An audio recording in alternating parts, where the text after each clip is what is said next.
Армысыздар, қымбатты көрермендер, назарларыңызда Қазақ Телеком ұйымдастырып отырған подкаст және біз ең өзекті тақырыптарды алып сіздердің назарларыңызға арнайы талқылау ұйымдастырып отырмыз. Бүгінгі қонағымыз Бексұлтан Айтен, жас маман, жас миллионер десе болады. Неге миллионер екенін қазір білесіздер. Қош келдіңіз. Қош көрдік. Мен Game of Thrones проектісінің кофаундер боламын, яғни сооснователь деп аталады. Және де өзімнің дүкенім бар, электроника сататын. Ең басты жобаңыз ол көпшіліктің қызығушылығын туғызған жеткізу қызметінің жұмысын жеңілдету бойынша дрондар шығардыңыз, иә? Қазіргі кезде жұмыс істеп тұр ма? Қазіргі кезде жоқ, қыста дронмен жұмыс істеген қиынырақ, себебі аккумуляторлардың жылдамдық өскен сайын соқтың кесірінен, желдің кесірінен аккумуляторлардың өмір сүру ұзақтығы жетпейді, сондықтан қыстың күні жасаған ыңғайсыздық тудырады. Жаздың күні күн жылы кездерде дұрысырақ. Бүгінгі енді негізгі біздің тақырыбымыз ол бизнесті цифрландыру. Заман дамыған сайын, технология, IT саласы дамыған сайын міндетті түрде қай саланы болмаса да алға жылжыту мақсатында технологиялар жаңартылып тұрады. Соның бірі жаңа сіздің айтып отырған өзіңіздің құрастырған жобаңыз ол дрондар, иә, шығару. Сол сияқты біздің елімізде қазіргі кезде сіздің ойыңызша осы бизнесті цифрландыру бойынша жұмыстар тиісті деңгейде жүргізіліп жатыр ма? Қазіргі кезде, мен ойымша өте қарқынды қозғалып жатыр. Мысалы мен дүкені бар адам ретінде айтатын болсам, Каспий Pay қосымшасы бар, Халық банктің қосымшасы бар, Жусана қосымшасы бар. Осылар арқылы біз өте тез ақпаратты, клиенттен алатын ақпараттарды және берілетін ақпарат чектерді жібере аламыз. Оңай ақша аударымдар жасалады, отчеттар деген нәрселер тез жасалады. Ол өте ыңғайлы деп ойлаймын, менің ойымша. Бұрын мысалы қағазбен тапсырасың, налогтарды қағазбен төлейсің.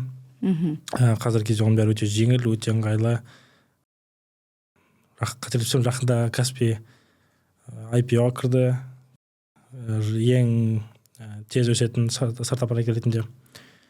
Яғни бізде ол дамып жатыр деген сөз. Еговтың өзінде де өте көп жаңалықтар бар. Төл құжатты біз 5 минуттың ішінде алуға мүмкіндік бар қазіргі кезде. Сондықтан дамып жатыр.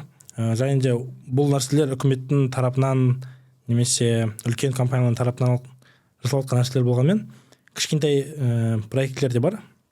Ол автоматтандыру бойынша, мысалға, кішкене дүкенді автоматтандыру немесе кафені автоматтандыру, доставканы автоматтандыру, жеткізу бойынша. Оның өзі де осы бизнеске өз әсерін береді. Шын керек, қарапайым адам үшін өте қызық жоба. Бұл тіпті дронды ұшыру кезінде арнайы рұқсат алу керектігін білеміз. Ал курьерлік қызметке дрондарды ұшыру үшін қалай қолданады? Ол жерде арнайы ережелері бар ма? Оның ережелері көп. Дронды регистрация жасау керек. Ол жерде интернет арқылы жұмыс істейтін болғаннан кейін сим-карта регистрация дейді, оның бәрі бірге привязка болу керек. Біз ол нәрселерді ақырындап өтіп жатырмыз. Яғни официальный түрде ұшырған жоқпыз, бірақ өзіміз тестілеу барысында өзіміздің территорияда ұшырып, тексеріп жасап жатырмыз. Университеттің ауылында бізге мүмкіндік береді, университет жеке мекеме болғаннан кейін. Белгілі параметрлер бойынша сіздер ұшырып тесттік, яғни тәжірибелік түрде өткізіп көрдіңіздер. Нәтижесі қалай болды? Картада GPS беріледі, нүктені таңдаймыз, қай жерден ұшып кету керек, қай жерге апару керек, салмағы қанша екені, соған байланысты қай дрон келетіні шешіледі. Дрон келіп, затты астына ілінеді, ілінген зат түспейтіндей жақсы механизм жасағанбыз, және барғаннан кейін ақырын қонып қойып кетеді. Яғни ол клиентпен жұмысты тездетеді. Бұрынғыдай әрине мәселелер бар. Клиент кейде күтіп қалу керек болады. Ондай кездерді қазір шешіп жатырмыз. Кейде біреу ұрлап кетуі мүмкін. Ондайлар да болады. Қанша салмаққа дейін көтереді ол дрондар? Қазіргі біздегі дрон 10-15 максимум. Ол бірақ ұзақ ұшпайды ондай салмақпен. Бірақ көтере алатын салмағы сондай. Ұзақ ұшу үшін одан да үлкенірек жасау керек. Пропорциялық түрде өседі ол. Қаншалықты ұзақ ұшатыны, қандай салмақ көтеретіне байланысты. Кәдімгі курьерлік қызмет мысалы үйдің ішіне кіріп, адамның қолына ұстатып кетеді. Жоқ. Ал бұл жерде қалай жұмыс істейді? Есіктің алдына келіп береді. Өзінің келе алатын, қона алатын жеріне дейін. адамға жақындамаған дұрыс максималды түрде. Өйткені егер адамға бір нәрсе болатын болса, ол үлкен жауапкершілік біз үшін. Бизнесті жетілдіру бойынша жасалып жатқан тың технология және оны енгізіп жатқан, міне қолға алып жатқан сізсіз, иә? Бұдан басқа осы бизнесті цифрландыру бойынша қандай мүмкіндіктерді қолдануға болады? Жалпы біздің елімізде қаншалықты сол дамыған? Мен көп ақпараттарды оқыдым, қарадым, қалай жүргізу керек, қалай товар әкелу керек. Табу қиын болды басында. Өйткені ақпарат аз. Орысша десең, шетелдегі ақпараттар шығып кетеді, басқаша нелермен, заңдармен. Сол кезде Атамекеннің сайтына кіріп кеттім. Тегін курстар бар екен. Өтіп шыққаннан кейін түсінік пайда болды, қалай. SEO оптимизация жасау, иә? Бұл ақылы ма? Жоқ, тегін түрде де жарнама ретінде орналастыруға бола ма? Тегін, жалпы сіздің сайт жасап біткеннен кейін, сайт Google-да бірінші бетте шығуы, немесе Google-да жоғарырақ тұруы, адам іздеген кезде тезірек шығуына сіз көмектесу керексіз. Яғни ол үшін ключевой сөздер бар, мысалға Arduino сатып алу деген сияқты. Сатып алу деген сөз, ол ключевой сөз. Яғни сол сөздерді жазып қой керек ертерек адамға дейін. Сол кезде мысалы адам жазған кезде сіздің сайт біріншілік шығады, ертерек шығады. Сол сияқты нәрселерді орындау керек. Өзінің нелері бар. Google өзі тексереді, мысалы сіздің парақшаңыздағы қандай товарлар бар екен, қаншалықты ол дұрыс товарлар екен. Оған да тексеруге запрос жасап, жай ғана тегін ол нәрселер, ол нәрселер арқылы өте жақсы клиент тапса болады қазіргі заманда. Автоматтандыру арқылы, иә? Яғни ол өте негіз базовый нәрсе ол негізінде. Просто біздің рынокта оны көп қолданбайды. Сайтпен көп жұмыс істемейді. Неге деп ойлайсыз? Курстар көп болып кетті. Инстаграм қалай жүргізу керек екені, қалай Facebook жүргізу керек, таргет жүргізу керек, клиенттерге қалай запрос, клиенттерге қалай реклама беру керек екені. Бірақ кейбір клиенттер өздері іздейді, мысалы Google-ға кіріп жаза салады, не керек екенін. Содан кейін сіздің сайтта бірінші табуы мүмкін. Сол үшін керек та. Жаңағы клиенттерді іздейтін Google-дағы, Facebook-та запростар, олар сол запростардан іздеп сізді потом тауып, сосын реклама береді сізге. Оған дейінгі процесс, сіз оған дейін клиентті ұстап алсаңыз болады, мысалға. Қайсы тиімді сонда? Мен ойымша екеуін де жасаған дұрыс, бірақ SEO бірінші, клиентті бірінші ұстайтын SEO оптимизация. Яғни поисковик іздеу арқылы Google болсын, Яндекс болсын, қайсында болсын, әйтеуір SEO жіберген кәсіпкерлер үшін тиімдірек. Әрине. Ол қазіргі заманның құралдарының бірі. Оны оқымай-ақ жүзеге асыруға бола ма? Сәл оқу керек болады курстар. Хотя бы қай жерден басу керек екен, қай жерден қай жерге галочка қою керек екенін білу керек. Бизнесті цифрландыру деп жатырмыз, иә? Осы саланы алға бастыру үшін нақты кәсіпкерлер нені білу керек сіздің ойыңызша? Заман ағымына сай жүрген дұрыс. Яғни ол социальный сетте реклама. Бұрын мысалы қалай болатын еді? Таргетированный реклама бар, айтып тұрғанымыз, социальный сетте реклама. Бұрын таргетированный реклама болған, ол қалай болды? Ол біздің газеттерде болды, мысалға. Бір аудандарға, бір газеттерде бір мақалалар береді, басқа мақалалар береді. Сол арқылы біз өзіміз тауып алатынбыз. Ол жаңағы SEO тоже соған келеді, мысалға. Келеді. Сіз өзіңіз іздеп таба аласыз, бір жағынан сізге шығып тұрады, жарнама деген нәрселер. Бұрын газет, журналдар болатын, сол арқылы іздейтінбіз. Қазіргі кезде заман ағымына сай интернет бар. Интернет арқылы бұрын мысалы қағаздар тарататын, қазіргі кезде видео шығып, сізге видеомен көрсете салады, қалай жұмыс істейтін, тез бір 15 секундтық видеода сізге қай жерде отыратыныңызды, қалай отыратыныңызды, қандай тамақ жейтініңізді көрсетіп бере алады. Атмосфераны, және сіз сол атмосфераны қабылдау үшін уже сол жерге барасыз. Ал тұтынушыға тікелей жарнама жақсы әсер ете ме, әлде жасырын жарнаманың өтімділігі тиімді бола ма? Тікелей дұрыс шығар, мен ойымша. Жасырыннан көбісіне көп адам өтіп кететін сияқты, мен ойымша. Қабылдамай қалса. Тікелей берген жеңілірек. Білемін, мысалы блогерлер тікелей береді, мен ойымша. Өте ашық түрде жарнамалайды. Кейде тікелей емес берілген жарнамалар көбісі өткізіп жіберетін сияқты байқамай, егер өзі ізденбесе. Мысалы маған ол нәрсе керек болып тұрған болса, мен ол жарнаманы байқаймын. Мақсатты түрде, яғни мақсатты түрде іздеген адам үшін мақсатты жарнама берілуі тиіс. Мысалы Американы алайық, жарайды, Америкадан бұрын Қытайды алайықшы. Ол жақтағы әлеуметтік желілерді қарасақ, бізге де, біздің өзімізге де Қазақстанда тұрғанның өзінде ұсыныс ретінде бізге кәдімгідей солардың жарнамасы шығып жатады. Мен күні кеше париктердің жарнамасын көрдім. Кәдімгідей бір жігіт басындағы шашын алып кеудесіне жабыстырып алған, кезегімен киеді. Әлгіні сол жарнамалау үшін тіпті шашын де арнайы алып, мына шеттеріне орын қалдырғанда, мысалы парик өте жақсы жарасады өзіне. Ол өте түсінікті қылып көрсетеді. Қалай қолданатынын, қалай жабысатынын, қаншалықты қатты жабысатынын. Ол сондай видеолар арқылы олар бүткіл әлемге мысалы тарай алады. Және ол товарды енді бүткіл әлем біледі. Бұрынғыдай тек Қытайдағы қала ғана емес, мемлекет емес, енді бүткіл әлем біле алатын болады. Әрине, ол да маңызды. Өте қазіргі кездегі құралдар. Бізде неге жоқ деп ойлайсыз сондай? Менталитет жетпей ме? Меніңше бар. Көп емес, бірақ бар.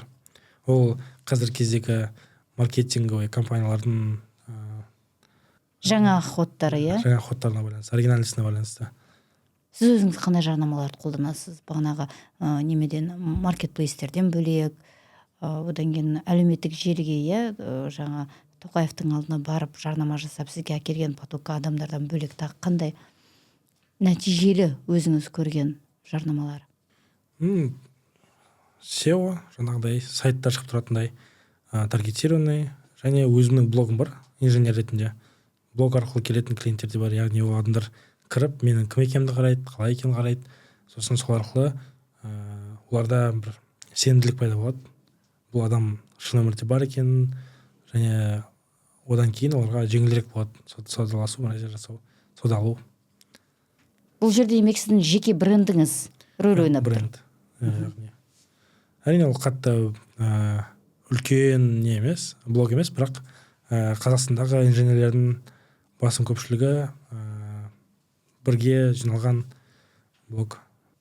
Бизнесті жүргізу үшін демек адамдардың өзіне сенімін аудару үшін де жеке брендті қалыптастыру, жарнама жасау, бұл да осы саланы алға жылжытудың бір тетігі ретінде қолдануға болады, Сенімділік. Блогерлер неге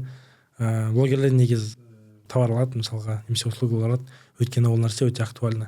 Адам бір нәрсеге сенгісі келеді. Бағана айтқандай, мен мысалы Атамекеннің сайтынан кіріп курс алдым. Әрине ол жерде бір кісі түсіндіріп жатыр, бір кісі жақсы сабақ беріп жатыр, бірақ мен олар артынан ештеңе сезген жоқпын, жылулық сезген жоқпын. Просто түсіндірді. Онлайн курс ол? Онлайн. Қайталадым. Бәрі жұмыс істеп тұр, дұрыс, бірақ кейде бір жақсырақ түсіндіргенін қалайсың, кейде бір сен үшін деп айтқанын қалайсың. Сондай нәрселер бар, сол нәрселер арқылы блогтар жұмыс істейді негізінде. Сондай ходтар бар. Мысалы, мен бір наборлар салуым мүмкін сторисқа. Айтамын, мынау сіздің балаңыздың робототехника оқуына пайдалы. Бірақ сосын ата-аналар жазған кезде, көп ата-аналар жазады, мен балам осындай жасса, келе ме? Мен мақсатым сатып жіберу емес, пайдалы бұл. Мысалы, егер бала 12 жаста болса, мен оған 18 жастағы балаға қажетті құрылғыны бермеймін. Тек 15 жасқа дейін мүмкін максимум. Ол қабылдай алатын. Жас ерекшелігіне сай. Әрине, сондай нәрселер тоже қарау керек. Уақытпен дұрыс, бір клиент дұрыс саған сенімді болса, ары қарай жақсы болады деп ойлаймын. Негізі біздің елімізде қазір стартап жобаларды ұсынатын, ойлап шығаратын жастар өте көп, Оның бірі өзіңіз дәлелсіз енді. Осы жобаларға қолдау жасап жатқан, жаңа айтып өткен Астана хаб бар, инновациялық басқа да орталықтар жетеді. Одан кейін біздің жобалардың дені шетелге шығып жатады, шетелдіктерде қолдау көрсетіп жатады. Одан бөлек үкіметтен арнайы қолдау да бар. Ал осы жобаларды енді жүзеге асыру кезінде мамандар тапшылығы байқала ма жоқ па? Мысалы сіз өзіңіздің жобаңызды жүзеге асырған кезде. Әрине мамандар аз. Мен жасым қазір 20-да. Мен осы уақытқа дейін бір 50-ден астам жобаға қатысқан шығармын, именно разработчик ретінде. Яғни ол деген бірінен кейін бірі болған жоқ. Ол бір уақытта бірнеше жобада сен таңертеңге дейін бір жобаны бітіріп жатасың, обедтен кейін басқа жоба бітіріп жатасың. Яғни ол сондай форматта болды, өйткені адам аз, ол нәрсені жасай алатын. Мамандар саны жеткіліксіз, сондықтан бұл мәселені менің ойымша дамыту керек. Қазіргі кезде мектептер көп, университеттер көп оқытып жатқан, бірақ оқыту деңгейі және студенттердің өзінің мотивациясы аздау деп ойлаймын. Ол мотивацияны көтеру керек, көрсету керек кейстер. Мысалы, осындай программист осынша тауып жатыр. Ол шынымен де деген сияқты, ол қазақ деген. Кезінде бізде шетелдегі болды. Қазақтар Амазонда, қазақтар Фейсбукта деген жаңалықтар. Ол кезде өте күшті программистердің несі көтерілді. Ынтасы көтерілді, иә? Желаниесі көтерілді. Ынтасы көтеріліп, олар жақсы не қыла бастады. Шетелге түсуге қамтана бастады. Қазіргі кезде шетелде көп біздің бағдарламаушылар, программистер. Президенттің өзі тіпті барған кезде қаншама IT саласында жұмыс істеп жүрген, сол жақта Microsoft офисында жұмыс істеп жүрген адамдармен, жастармен кездесі. Ең қызығарлығы оның барлығы өзіңіз сияқты сізбен қатарлы жастар. Менің құрдастарым да бар, бірге бітірген. Олар да шетелдегі жүр қазір. Өте керемет. Мен ойымша солай дамыта беру керек, солай көрсету керек. Қазақстанда ол нәрсе шын екен. Менде өзімде сәл басқаша тактика деймін ба, қалай ой. Ол Қазақстанда сол нәрсені дамытқым келеді. Яғни Қазақстанда көрсеткім келеді, ондай ақша табуға болатын, ондай жобалар бар екен, ондай перспективалар бар екен. Және сонымен айналысып жатырмын, яғни қазіргі кезде. Бізде мысалы Game of Thrones проектісінде грант бар, ақша бар, яғни бәрі жақсы, поддержка бар, қолдау көрсететін компаниялар бар.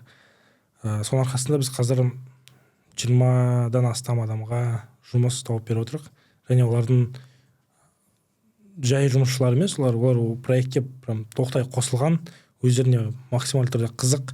Арасында студенттер де бар, әлі бітірмеген, немесе 30-дағы үлкен кісілер де бар. Бәріне өте қызық үлкен жоба. Докторанттар бар, ішінде магистранттар бар.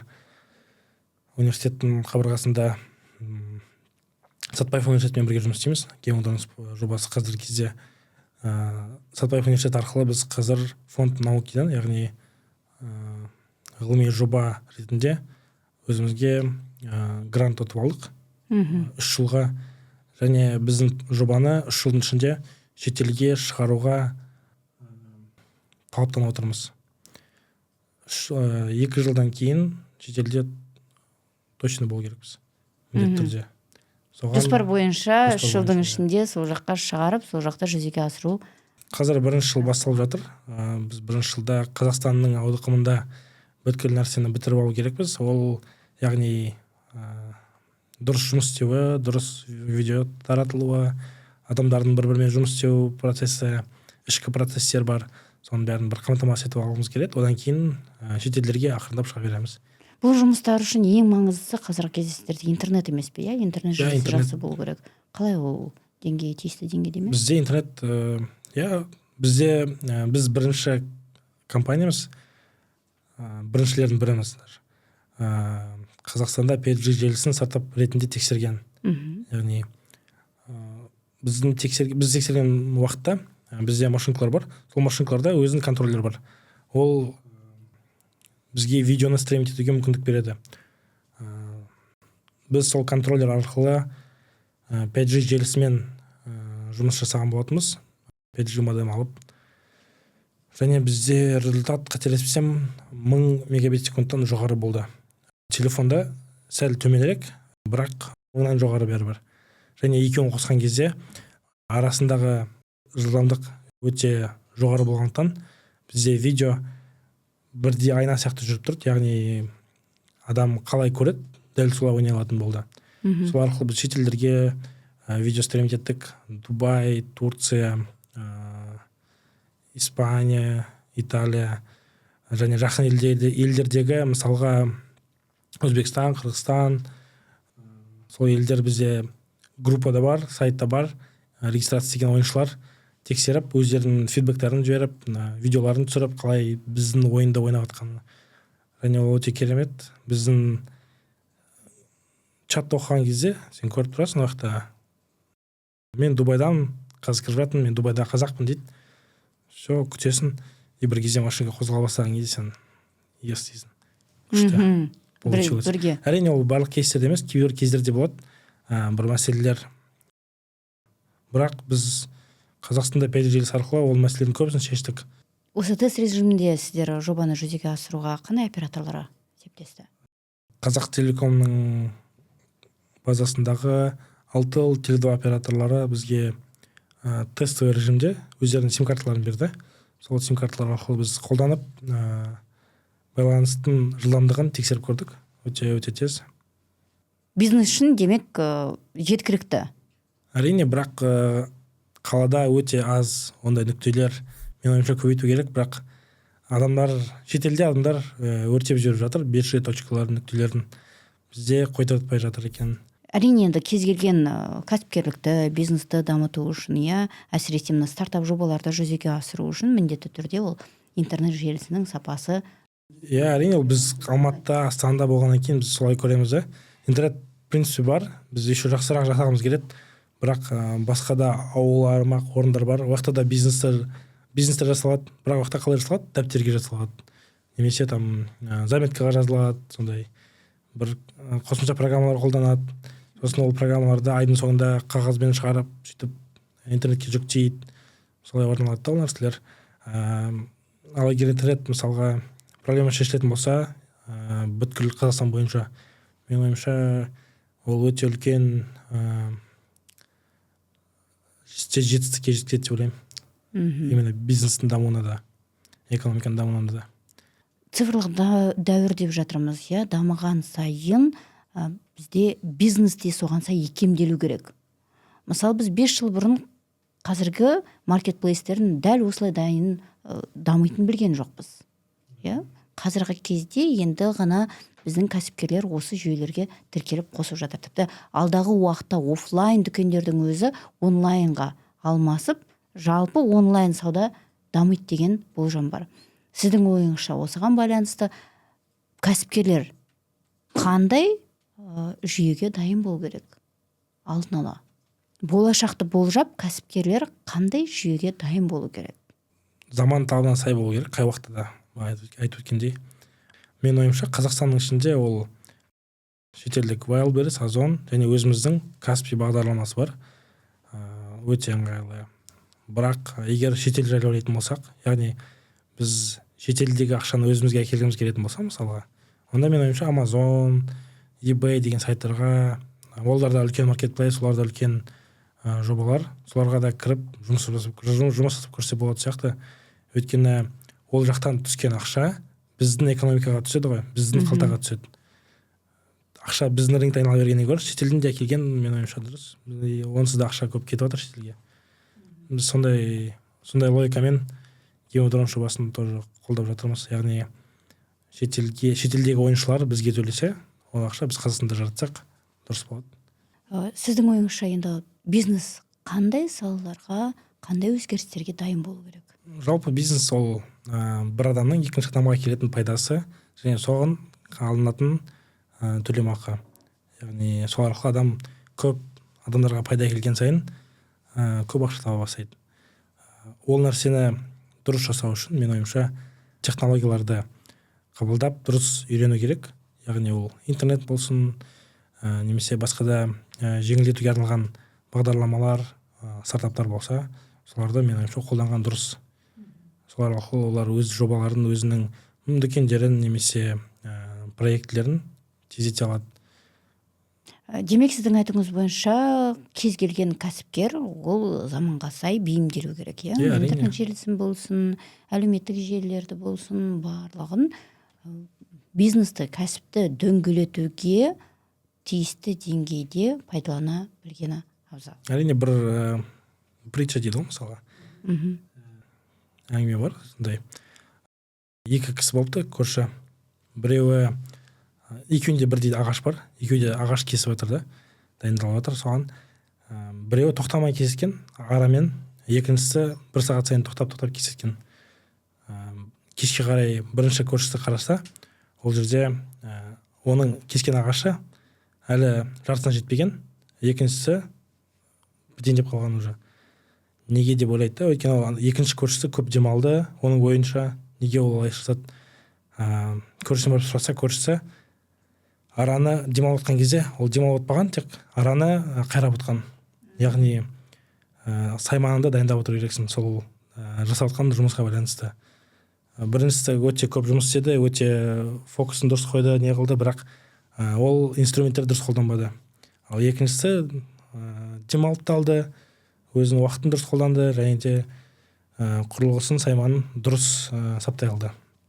Сол сияқты интернетті де дұрыс қолдана алу керек, дұрыс құрылғы ретінде, то есть қосымша құрылғы ретінде қолдану керек деп ойлаймын. Жаңа сіз мамандар туралы сөйлескен кезде басты бір ойды айтып қалыңыз. Ол негізінен біздің кадр саясатына өте маңыз беретін мәселе, яғни ойдың, идеяның шетелге кетуі. Сіз сияқты жастардың шетелге ағылып, сол жақта жұмыс істеп, және сол жақта қалып қоятыны өте өкінішті жағдай. Ол да ертеңгі күні бәлкім үлкен кәсіп иесі болады. Экономиканы алға жылжытатын мықты бір маман болады. Бірақ сол жақта қалып қоятыны өте өкінішті. Сіздің ойыңызша оған не себеп? Мен ойымша қалып қойған негізінде үлкен мәселе емес секілді. Өйткені олар ақыр соңында бәрібір ата-анасы осы жерде болса да, немесе туған жері болғаннан кейін ақыр соңында келеді, немесе бір пайдасы болады бәрібір. Мен ойымша уақытта ол қандай пайдасы болуы мүмкін? Может, поддержка жасайды бір нәрсеге, болмаса біздегі адамдарды өзіне тартатын қазақтарды мүмкін, сондай болуы мүмкін. Әрине бір өте тар кісі болса, ол қалай болса да ол не қылмайды, бірақ өте ашық, нормальный кісі болса дұрыс, онда ол өзінің көмегі тигізеді деп ойлаймын. Шетелде жүріп болсын, жақта жүріп болсын, қазіргі кезде просто мысалы сіз өз жобаңызды қазір бізде жүзеге асырып жатырсыз, иә, Қазақстанда халықаралық деңгейге осы жақтан да шығаруды көздеп мақсат етіп отырсыз. Неге басқа жастар олай істей алмайды? Не нәрсеге байланысты деп ойлайсыз? Жылдамдық басқаша, мен ойымша, ол жақта да дамудың реті де ол жақта да басқаша, тезірек оқиды, тезірек көз ашық. Бірақ интернет арқылы мысалы мен ол нәрселерді былай да қабылдай аламын. Мысалға мен ағылшынша түсінемін, ол ақпаратты үйде отырып қабылдай аламын. Ол курстар, ол нелер интернетте бар, бірақ олардың алатын нәрсесі ол адамдармен тікелей сөйлесе алады. Бірақ дегенмен бизнесті жүргізу үшін географияны ауыстыру маңызды емес. Осы жерде отырып та, қазір Қазақстанда да отырып, бүкіл мүмкіндіктерді жасауға болады деген ойды айтқыңыз келіп тұр. Түсінгенім, солай ма? Әрине, болады. Бізде, мен ойымша, бізде керісінше рынок өте ашық сияқты ол нәрселерге, шетелге қарағанда. Шетелде әрі бәсекелестік көп. Бәсекелестік көп, Біздің елде әзірге бәсекелестік оншалықты жоқ сияқты. Әлеммен қателесіп отырмын ба? Бізде бәсекелестік аз, және бізде тексеріп көру, жасап көру дейтін нәрселер өте жеңіл, және артынан мысалы шетелде жасағаннан кейін үлкен проблемалар болуы мүмкін. Бізде ондай проблемалар аз да. Үлкен ақшаға батып кетуі мүмкін. Бізде ол нәрселер жеңілірек сәл.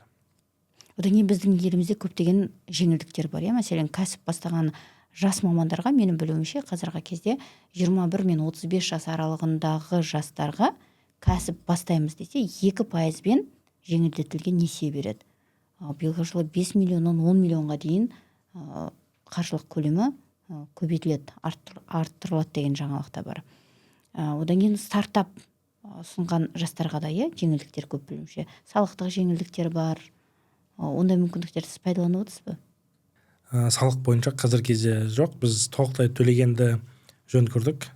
Себебі бізде компанияның историясына жақсы мүмкіндік береді деген ойдамыз. Бірақ қолдануға мүмкіндік бар бізде. Астана хабтың резиденті ретінде және де жобаларды қолдайтын басқа да, мысалы тек қана үкімет емес, жеке кәсіпкерлер бар, немесе жеке компаниялар бар. Олар өте үлкен өздерінің рөлдерін ойнайды. Кейбір инвесторлар бар, мысалға, олар өздерінің жеке бизнесі бар, және бизнестің бос уақытында мысалы осындай проектлерді іздеп, соларға ақша құйып дамытады. Демек біздің елімізде жалпы кез келген жобаны, әсіресе стартап жобаларды жүзеге асыруда мүмкіндік бар. Әрине бар. Интернет мүмкіндігі де жеткілікті. Әлде тиісті деңгейде емес пе әлі? Жеткілікті сияқты, оны қатты не қылмайды, влиять етпейді. Бізде де мысалға шетелге шығып келе жатқан ойыншылар бар ғой, видео ойындармен. Яғни олар ұтып келіп жатса, ол жақтан біздің интернетпен, онда нормально. Түсінікті. Жалпы енді біздің елімізде менің жеке пікірім, кәсіпкерлікті дамыту, цифрлы жүйені енгізу, инновациялық технологияларды қолдану әріде жүйелі түрде жалғасын табады. Себебі біз енді өзіңіз айтып отқандай жастарды қолдайтын мемлекетпіз. Жас мемлекет болғаннан кейін ары қарайда бір экономикамызды дамыту үшін барынша жұмыс істеп, барынша мүмкіндік жасайтын мемлекетпіз. Сондықтан сіздер сияқты жастардың болашағы зор болады деп сенеміз. Алдағы уақытта сіздің жобаңызды бір жүзеге асып, оң нәтижесін берсін. Амин, рахмет. Сіздің де бір біздің еліміздің дамуына қосар үлесіңіз зор болсын деп тілеймін. Рахмет келгеніңізге. Қымбатты көрермендер, назарларыңызға рахмет. Осымен біздің подкастымыз аяқталды. Өздеріңізге түйіп алған ойларыңыз болса, біз үшін одан асқан қуаныш жоқ. Рахмет назарларыңызға. Сау болыңыздар.